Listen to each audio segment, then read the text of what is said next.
সকল আলোচনা শেষে মে মাসের মাঝামাঝি সময় থেকে বাংলাদেশের গ্রাহকরা স্টারলিংকের সেবা পেতে যাচ্ছেন। শ্রীলঙ্কার পরে দক্ষিণ এশিয়ার দ্বিতীয় দেশ হিসেবে বাংলাদেশে বৈশ্বিক এই স্যাটেলাইট ইন্টারনেট সেবাদাতা প্রতিষ্ঠান যাত্রা শুরু করলো। তবে অনেকের মনে প্রশ্ন, স্টারলিংক বাংলাদেশে এলে কি সুফল পাওয়া যাবে? চলুন জেনে আসা যাক তানহা জুলিয়ার প্রতিবেদনে।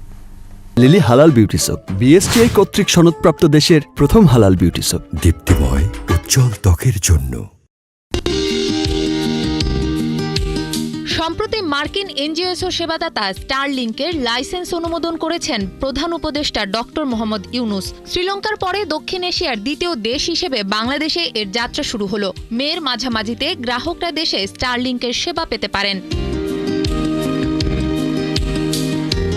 তবে অনেকের মনে প্রশ্ন, স্টারলিংক বাংলাদেশে এলে কি সুফল পাওয়া যাবে?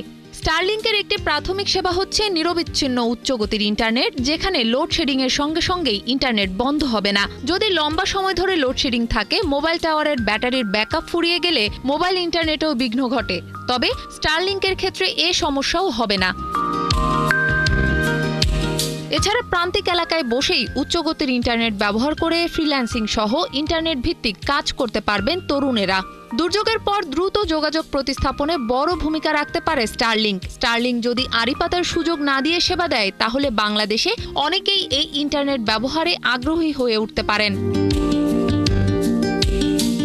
অবশ্য স্টারলিংকের ইন্টারনেট সাধারণ মানুষের পক্ষে বেশ ব্যয়বহুল। স্টারলিংকের ওয়েবসাইটে বলা আছে, বাসাবাড়িতে এর সেবা নিতে কিছু সরঞ্জাম কিনতে হবে। যেই সেটআপ কিট প্রয়োজন তার মূল্য $349 থেকে $599, বাংলাদেশি মুদ্রায় যা 43 থেকে 74 হাজার টাকার সমান।